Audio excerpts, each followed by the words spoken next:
Fala aí, torcedor do nosso canal Futebol Verde React, trazendo mais um vídeo aqui no nosso canal. E nesse vídeo para falar do Palmeiras, que enfrenta o Al-Ahly nesta quinta-feira, 13 horas, segunda rodada do Mundial de Clubes. E o Massini deu o papo aí no programa, pessoal.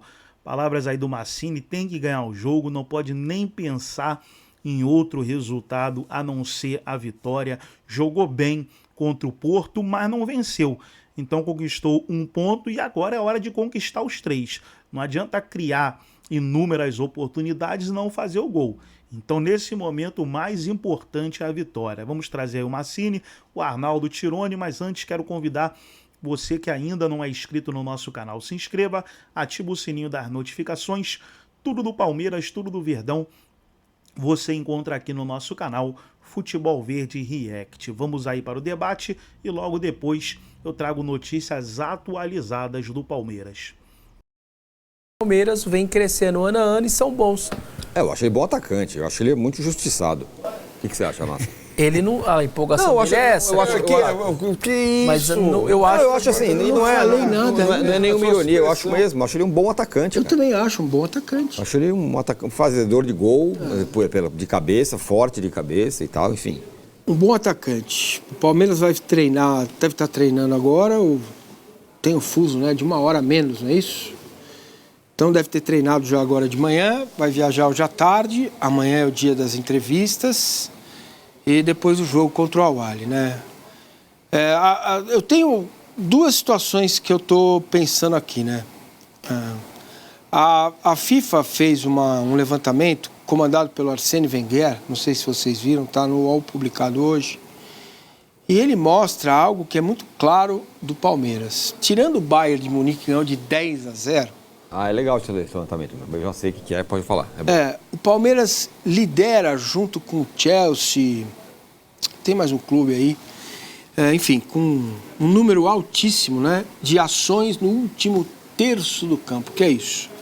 Ações ofensivas, né? Então o Palmeiras chega muito perto da área do adversário, mas não faz o gol. São 17 finalizações, só 5 no alvo contra o Porto. 12 de dentro da área, só 5 no alvo contra o Porto, né? Então, o Palmeiras treinou finalização na segunda-feira, né? E precisa melhorar esse quesito, porque o jogo com o Al-Ahly, ele tem um componente diferente. Já passou a estreia, já viu-se que o Palmeiras pode produzir. Foi um bom jogo contra o Porto, não foi espetacular, mas foi um bom jogo. A partir de agora, o que se espera é que o time cresça, e ele precisa crescer nesse momento. Para cumprir a missão dele, que é se classificar. E para se classificar, tem que ganhar os 2 jogos. Eu estou ouvindo muito companheiros e pessoal torcedores falando: tem que escapar do PSG. O Palmeiras tem que se classificar. E para se classificar, ele precisa ganhar do Al-Ahly e do Inter Miami. E para ganhar do Al-Ahly, ele vai precisar de eficácia, coisa que ele não teve até aqui. Ele vai encontrar um time que vai sair rápido no contra-ataque, nas transições, e que vai se defender lá atrás, certo? O Palmeiras tem experiência de jogos contra o Al-Ahly. Foram 2, um empate e uma vitória. E na vitória, o Palmeiras fez um jogo exemplar. Quando o Palmeiras ganhou do Al-Ahly de 2-0, foi exemplar o jogo do Palmeiras, foi muito bom mesmo, convincente, jogou bola, ganhou e ganhou bem. Então, eu só espero isso do Palmeiras amanhã, entendeu? Que o Palmeiras jogue e cresça, porque ele precisa crescer. O que ele jogou contra o Porto sem fazer gol, vai ficar no 0-0 de novo. Ele pode jogar, ele precisa jogar mais do que jogou contra o Porto, ele vai ter muito mais a bola, ele vai ser atacado na transição. Precisa ver o que o Abel está pensando, e surgiu aqui uma conversa que poderia ter os 3 zagueiros, Giai, Gomes e Murilo, Alan e o Piquerez, Aníbal, Rios e Estevão, na frente Vitor Roque e Flaco Lopes. Só um segundo. Fala. Quem pode tirar talvez essa dúvida sua? Quem? Gabi Guimarães. Ela pode. Ela está lá em New Jersey. E vai entrar agora aqui no G4 para falar o noticiário do Palmeiras, que entra em campo amanhã. Muito boa tarde, Gabi, mais uma vez.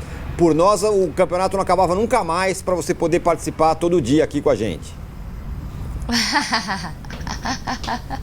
Oi, pessoal, um beijo pra vocês, pra todos que estão ligados com a gente. Olha, a gente pode falar de outras competições também, é só chamar que eu tô à disposição, mas sabe que eu tô torcendo pelos brasileiros. Quanto mais tempo eles ficam aqui na competição, mais a gente fica por aqui curtindo New Jersey, curtindo mais ou menos, né? Acordamos 3 da manhã, mas vambora, porque o tempo não para. Antes de falar sobre o time, só trazer um pouco da programação do Palmeiras, eu ouvi vocês falando há pouco. O Palmeiras sim terminou de treinar lá em Greensboro, vai ter agora aquele período de almoço e depois os jogadores já pegam o voo aqui para Nova Jersey, onde vão ficar no hotel por alguns instantes, depois já vem aqui para o estádio MetLife, fica mais ou menos uns 30 minutos do hotel do Palmeiras. E por que isso? Porque às 4h45 vão rolar aquelas entrevistas obrigatórias.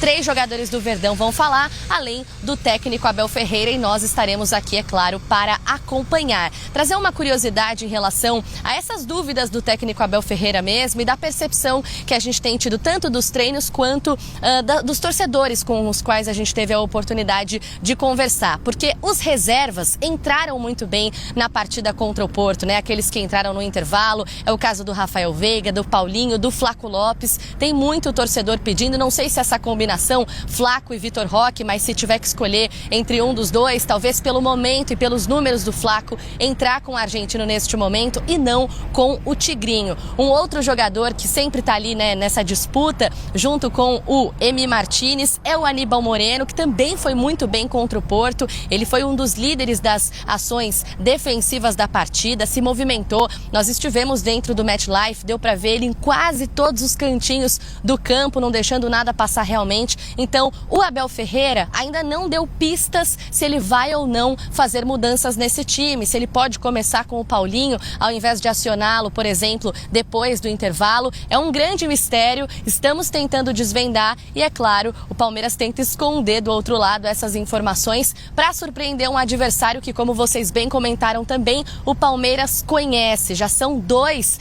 confrontos contra o Al-Ahly em mundiais. Agora o Palmeiras vai para o terceiro, esse valendo muito mais, já que está tudo igual no Grupo A. Acho que tem um ponto de vantagem aí do Palmeiras, que é o conhecimento do treinador em relação ao elenco. O Abel Ferreira, né, chegou no Palmeiras em outubro de 2020, conhece esse time, ainda que o elenco tenha mudado muito nesta temporada. Em contrapartida, o Al-Ahly mudou de treinador recentemente. O José Riveiro teve apenas 2 semanas para preparar a sua equipe para este Mundial. Quem sabe a experiência do treinador, o conhecimento do time não possam fazer diferença para o duelo de amanhã, que vai acontecer 1h da tarde aqui no MetLife, pessoal. Gabi Guimarães, muito obrigado mais uma vez pelas informações. Bom trabalho para você aqui, aí, e volte sempre, que é muito bem-vinda. Beijo, contem comigo. Beleza, Gabi Guimarães lá falando, e ela falou sobre o que você estava falando, sobre essa possibilidade dos 2 atacantes jogarem, o Vitor Roque porque como... rapidamente, o Vitor Roque e o Flaco, e aí ela falou lá no treino e tal, e aí conversando até com torcedores que estão lá, que eles são mais pelo Vitor Roque hoje do que pelo Flaco, do que pelo Vitor Roque. Então, por quê? Porque na hora do abafa, quem apareceu foi o Flaco Lopes. E o lance de gol que o Vitor Roque cria, as pessoas ignoram. Então, como o Vitor Roque joga fora da área, seria bom tê-lo os 2, porque aí você ganha o cruzamento alto para o Flaco e ganha o Vitor Roque dentro da área, 2 caras dentro da área, com o Estevão por trás, passando os 2 alas. Certo? Então, talvez seja uma forma de jogar.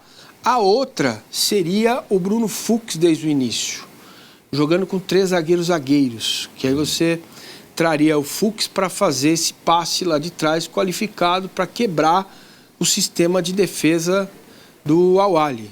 Mas eu não acredito, o Abel não vai fazer isso. Para mim, ele vai manter o time. Eu só tenho uma dúvida: se ele mantém Felipe Anderson ou com Alan. Eu tenho essa dúvida.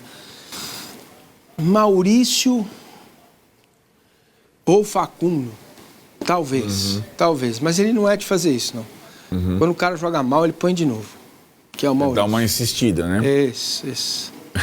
Isso. Eu só discordo de uma frase que o Massa fala: o Palmeiras tem que jogar mais do que jogou contra o Porto. Eu Pro Porto não bastou. Só que para ganhar do Al-Ahly, eu acho que se o Palmeiras jogar exatamente o que ele jogou, ele ganha. Mas acho que ele está esperando uma evolução do time. Né? Eu também concordo. Acho que, na verdade, vocês dois têm razão. Se ele jogar o que... A evolução do time é fazer gol, cara. A nossa análise seria completamente outra. A produção, se o Palmeiras fizer a mesma produção, a bola vai entrar com o Palmeiras empata com o Porto por 1-1. Não tinha ter nenhuma discussão dessa. Ele fez um gol. Teve lá uma chance e fez o gol. Entendeu? Isso que pega, né? Na análise. Você ranqueado bem nos dados da FIFA e tal, na análise feita por Wenger, não sou eu, né? Tá? Com vários critérios, e não fazer gol.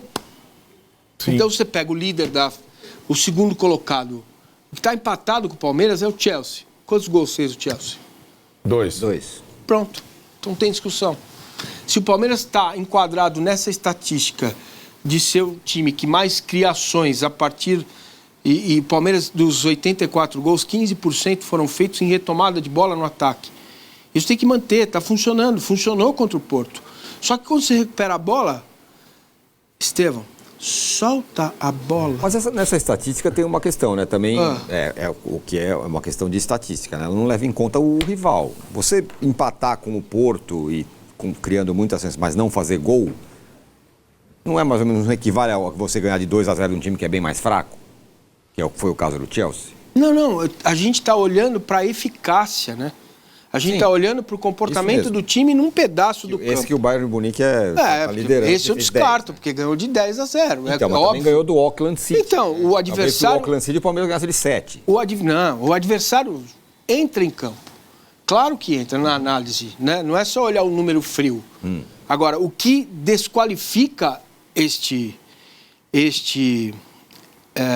esta estatística, este número, o que tem de bom? Mostra que o Palmeiras cria.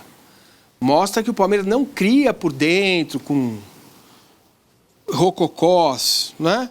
Cria de outra forma. Mostra que o time não consegue fazer gol, definir aquilo que cria. Por que cria? Porque marca alto. Retoma a bola no campo de ataque. O primeiro lance do jogo, Palmeiras e Porto, qual foi? Né? Quase saiu o gol. É isso. Eu acho que se jogar o que jogou, basta para vencer. Não, eu também acho que basta, mas eu acho que precisa crescer. Né? Esse é o momento de crescer no campeonato. Mas assim, né, Vessone, embora o Marcinho tenha falado que não tem essa, a missão é classificar, não importa se em primeiro ou segundo, sim, a primeira missão é se classificar, o grupo do Palmeiras, depois da primeira rodada, estabeleceu um cenário e o grupo que o Palmeiras enfrenta no mata-mata também estabeleceu um cenário, depois da primeira rodada. Quais são os cenários? O grupo do Palmeiras é equilíbrio, tá todo mundo com o mesmo... Né, provavelmente na terceira rodada todos cheguem com alguma chance. Pode ser. Provavelmente vai acontecer isso. E no outro grupo, a estreia descolou o Paris Saint-Germain do Atlético de Madrid, certo? 4-0. Então, assim, você coloca... E o PSG, ele confirmou uma coisa espetacular que ele fez na final da Champions League e o interesse pelo torneio. Claro que a missão é se classificar, mas convenhamos hoje, para qualquer time, não precisa ser o Palmeiras, pode ser o River, pode ser qualquer europeu. Mas o que eu falo é que você ficar pensando lá, você não se classifica, claro. Aí vai passar vergonha. Você tem razão, mas assim, talvez o suficiente para vencer o Al-Ahly não seja suficiente para manter a primeira colocação até a rodada final. O seu Porto abre 2 em relação ao time do Messi, digamos assim, né? Só que acho que o Palmeiras tem uma vantagem. O Al-Ahly me parece um time que vai ser mais difícil fazer gols. Como o Palmeiras pega o Inter Miami no terceiro, quanto que eu preciso aí? 2, 3? Eu acho que o futebol não é assim. Mas eu acho que é mais acessível para uma tentativa de salvo. É o Palmeiras ganhar do Al-Ahly de 1-0 e o Inter ganhar de 1-0 do Porto, porque aí os dois vão por 0-0, classifica os dois. Entendeu? Você está dizendo para Palmeiras e Inter Miami ter os dois, fazer jogo de compadre no final. Não vai fazer, mas oficialmente não, né? Mas os dois, se empatar, os dois se classificam. Com 5 pontos. Exato. É isso, né? Sim. Daria para fazer esse cenário. Sim. Mas daí o Inter Miami ganhar... Tem uma questão... É de 1-0. Tem uma questão interessante, né? O jogo com o Inter... Tava só confirmando. O jogo com o Inter Miami é em Miami. Depois do jogo do Palmeiras. É em Miami. Então, o número de palmeirenses vai ser exponencial, mas, de qualquer forma, o time do Messi estará no seu habitat, né? Também tem isso. Mas e aí, Vessa? Enfim. A obrigação... Eu acho que assim, o primeiro jogo pra mim não tinha obrigação nenhuma do Palmeiras, mas agora acho que tem. Eu acho que de fazer duas vitórias, independentemente da quantidade de gols. E aí isso é depois pra ver em relação à posição e classificação. 7 pontos classifica. É muito difícil 7 pontos não classificar, certo? Nós estamos elogiando a situação. O fato é que se o Palmeiras ganhar, ele está muito classificado. A situação é parecida com a do Fluminense. Não tinha obrigação nenhuma, agora tem.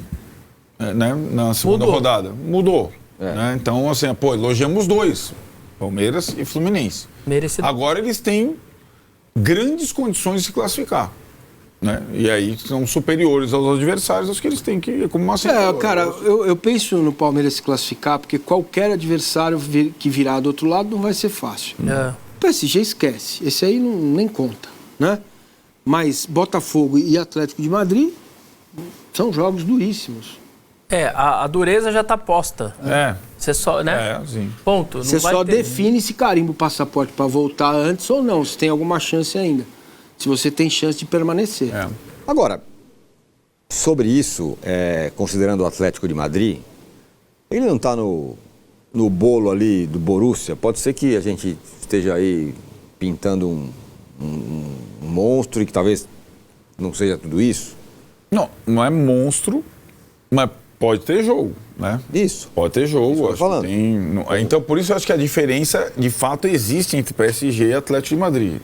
Ainda mais depois do jogo que a gente viu. Sim. Né? Então, é por isso que ser primeiro ou segundo do grupo do Palmeiras pode significar uma chance de passar. É aí que eu quero chegar. Das O Palmeiras oitavas.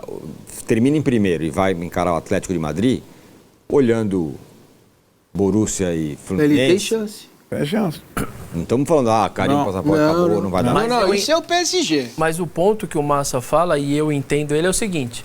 Às vezes você entra em campo querendo fazer saldo, pensando no segundo e no terceiro gol, e você não faz nem o primeiro. Porque aquilo vai te dando desespero, aquilo vai entrando na sua mente, você não fez nem o primeiro, você quer fazer o terceiro. O outro time tá com isso eu concordo com ele, acontece. Não tem que pensar nisso. Tem que ganhar o jogo, ponto, fazer 3 pontos. O Trevor aqui fala, tenho minhas dúvidas se o Atlético de Madrid vai ganhar do Seattle, que você achou um bom time. Eu achei que deu bastante trabalho pro Botafogo. Os caras estão no pescoço, né? Depois de tomar uma tunda do PSG, não tem mais margem de erro. O Palmeiras se classificar em primeiro, o Seattle em segundo também não é mal. É bom, né? É bom, né? É bem razoável. Pode ser. Se fosse você, Massa, ou Abel, voltando ao Palmeiras, você ia com essa ideia dos dois atacantes? Se fosse eu, ia. Você faria exatamente isso, 3 zagueiros? Exatamente isso. 3 zagueiros com o Giai como zagueiro, porque o que vai acontecer no jogo? Ele Já que não foi bem, né, na estreia. No começo do jogo não, depois ele melhorou, mas não foi bem. Se falou muito do interesse da Roma aí. Ontem o Felipe Facincani trouxe informação, conversou com o staff do Giai lá, nos Estados Unidos, ele não vai sair agora, nesta janela. Pelo menos por enquanto, né? Até amanhã as coisas podem mudar. Por que eu faria isso? O que eu imagino do jogo? Palmeiras com a bola, o Giai pode sair para usar o corredor pelo lado direito, o Alan vem um pouco mais para trabalhar com o Rios. O Estevão fica um pouco mais solto. Você está contando o Giai como se fosse um zagueiro, é isso? Mas ele joga como zagueiro. Sim. Entendeu? Ele não é lateral. Tá. Ele é também. Ele faz também essa função. No outro jogo, ele não estava atuando como zagueiro. Zagueiro. Jogou como zagueiro o Giai. Qual era a escalação? A mesma. O ele faz um papel tipo Ferrarese. É isso. Sim, eu sei disso, mas de fato tinha outros 2 zagueiros, isso que eu quero dizer. Sim, zagueiro tinha só 2. O Giai faz como... Sim, entendi. Como o Ferrarese no São Paulo. Exato. Então, o que eu visualizando o jogo? O Palmeiras vai atacar. O Awali vai tentar a transição rápida. Você vai abrir o Giai para ganhar amplitude pelo lado. Você traz o Aníbal para ser o limpador de para-brisa. Os 2 zagueiros atrás. Você põe o Alan ou o Felipe Anderson mais por dentro. Você vai trabalhar com o Rios, que é o camisa 8 que sai. Do outro lado, você tem o Piquerez, que avança o tempo todo, o Vitor Roque para fazer o facão, né? O Flaco dentro da área. Facão. O Vitor Roque é fora da área sempre, né? Para fazer o facão. E dentro da área, a presença do Flaco Lopes, que espero que esteja acordado, né? Então, e o Estevão trabalhando com eles. É isso que eu espero. Agora, por isso que eu acho que vai ser uma boa ideia. Mas eu não acredito que o Abel vai fazer isso. Eu acho que ele vai repetir o Maurício, né? E vai manter o Felipe Anderson na direita. Não vai tirar, não vai mudar o time. A não ser manter o Aníbal, que foi uma grande surpresa. E você, jogou você muita bola. Eu já dá para Mancini, né?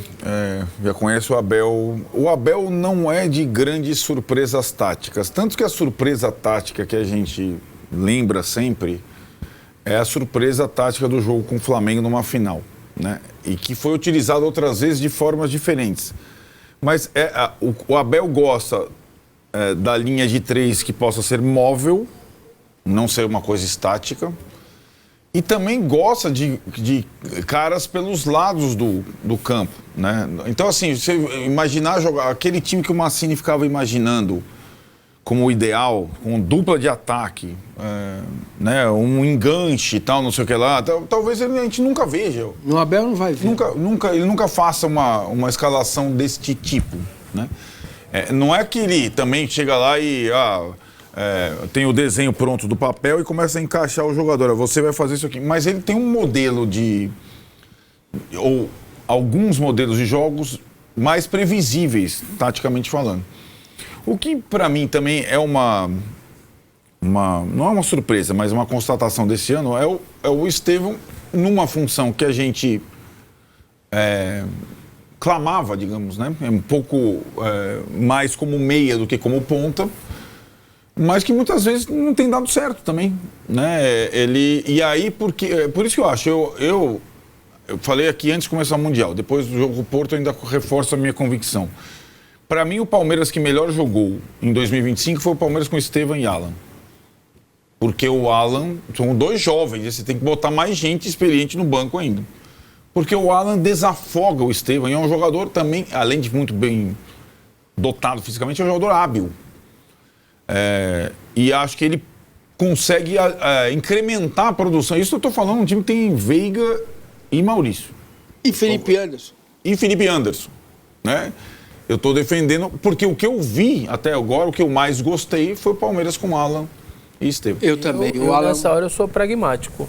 Todo mundo não gostou do meu time no primeiro jogo, todo mundo não elogiou, eu vou com o mesmo time. Eu também, tô com Vessa. Eu vou com o mesmo time. Aí, se no assim, segundo jogo a coisa não acontecer, eu repenso pro terceiro. Aí acabou, se não acontecer, Então, acabou. Então, mas para mim, eu só tô falando da simples troca do Felipe pelo Alan. Isso. No mesmo lugar em que eles jogaram até então. Eu acho que o Felipe foi justificado pela experiência, pelo fato de ser um adversário não europeu. Jogou mal. Mas foi o Alan mal, entrou mas melhor. O Palmeiras melhorou muito. É isso. Mas eu tô com Vessa, eu também ia. Eu com mesmo.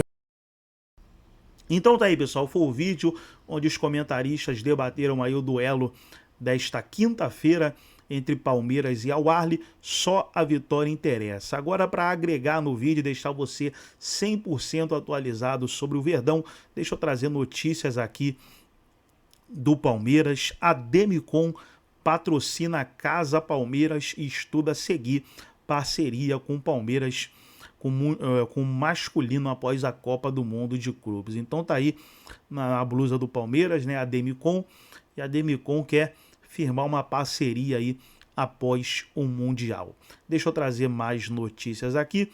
Lucas Evangelista revela friozinho na barriga em primeiro jogo nos Estados Unidos. O que é normal, né? Aquele friozinho na barriga de estreia, mas conforme vai jogando, vai passando aí esse friozinho. Para terminar o nosso giro de notícias, Al Ahly não contará com seu melhor jogador contra o Palmeiras. Então, uma informação boa, notícia boa, o melhor jogador do Al Ahly não vai poder enfrentar o Palmeiras. Essas são as últimas informações. Gostou do vídeo? Deixa o like, se inscreva no canal, ativa o sininho das notificações. Forte abraço a todos e até o nosso próximo vídeo aqui no nosso canal Futebol Verde React.